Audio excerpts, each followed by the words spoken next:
I want to talk about what we've actually been doing in 2021. But in order for me to give you an understanding of what we've done in 2021, it might make sense to go back 3 years to 2018, when we formally began to work on gene therapy on our own.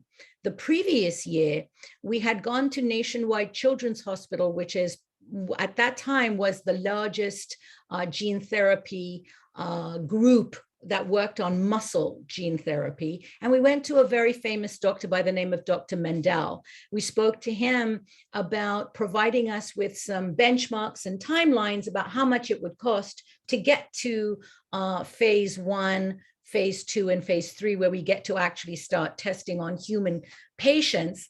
And at that time, it was probably a little too early, and he was unable to provide that for us. So we went ahead and we did what we call a pre-IND with Dr. Mendel, and he submitted that to the FDA, which is the organization and the regulatory body that has to approve everything before it can go on to each subsequent phase.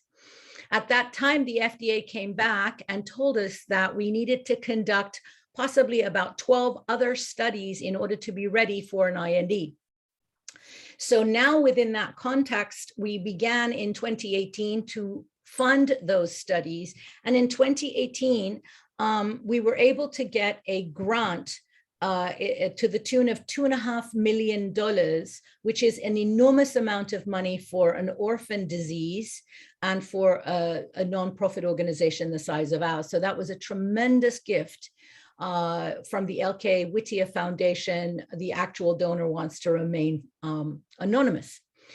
So that was really good news, but it was also frightening because we had to match the remainder of the $2.5 million from donors like yourselves, family members, and other people in order to make it compliant with the regulations, the Internal Revenue Service in the United States, that requires that no one funder funds more than half of your annual budget. So we were able to match the other $2.5 million between 2018 and 2019. In 2019, we finally had the final $5 million that we needed, which we'd already begun to spend.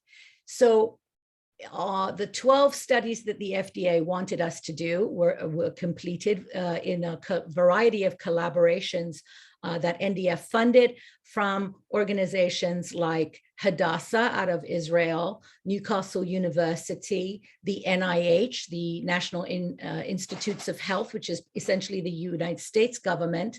We collaborated with organizations for profit like PerkinElmer and Ultragenics. We also funded organizations like Ohio State University, Nationwide Children's Hospital, and many, many others like Yale, UC Irvine, the University of California, and so on. A full list of everybody we funded is on our website for anyone who wants to know. The good news is that in 2021, we were able to get with those studies to a place where we were now beginning the actual descent into gene therapy. While it's all gene therapy, we were really able to design the constructs and the mouse models get around the issue that we've never been able to resolve really as a group.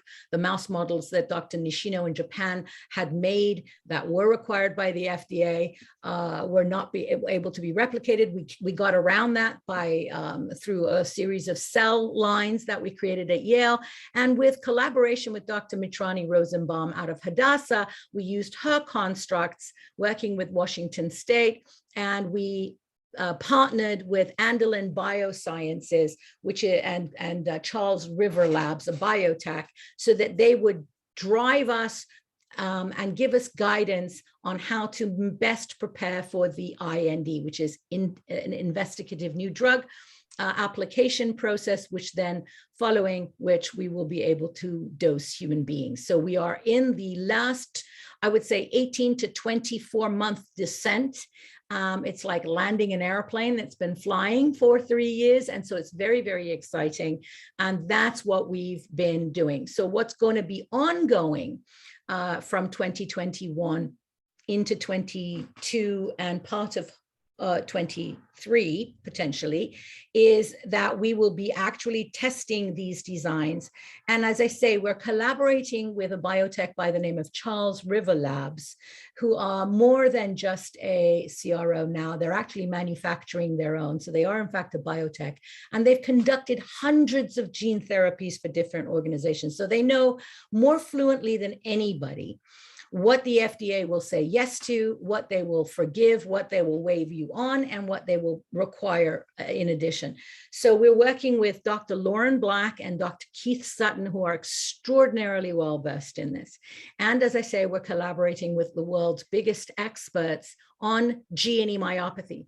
As you know, muscle has its own set of challenges because gene therapy has worked very successfully in small organs like the eye, and even the liver and the kidney, but it really is a different game when you're talking about muscle, which is systemic throughout your whole body, from the top of your head to the bottom of your feet. You have to insert a larger quantity of AAVs or vectors, viruses that carry the healthy gene. And this can sometimes lead to toxicity. So we will be conducting toxicity studies in 2022 to be able to assess the dosage amount for the 6 to 9 patients that will be dosing after we receive the IND. And again, that is a very, very standard procedure, but it's very exciting that this is actually beginning to look very, very real, and the light is very clear at the end of the tunnel. We're also working with Dr. Huising out of the NIH, and we're working with the Lek Lab out of Yale, who are leading this effort.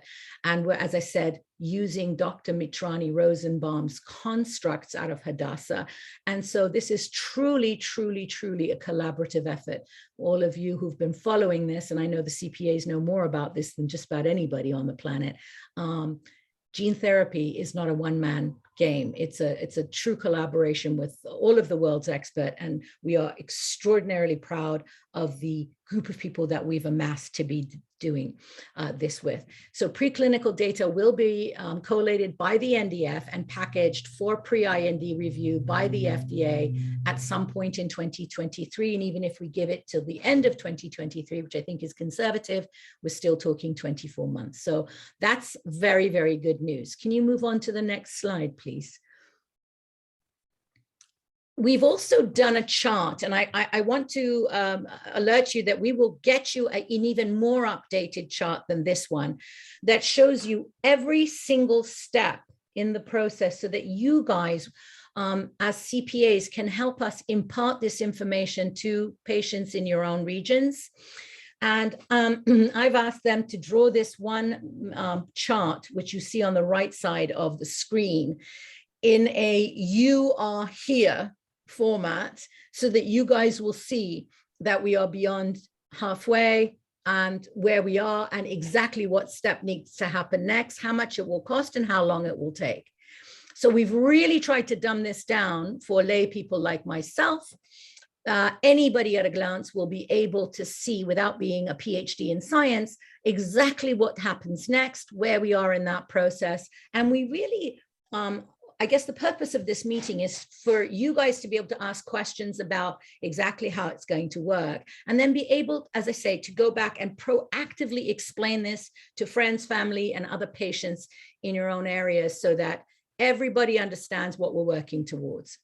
So this is where we really are counting on our certified patient advocates to really be the leaders in your own advocacy and in your own story and telling of the narrative of where we are. Because as you know, this can be a very complicated process, and we try to simplify it as much as possible for people so that they don't lose hope. But at the end of the day, science is tough.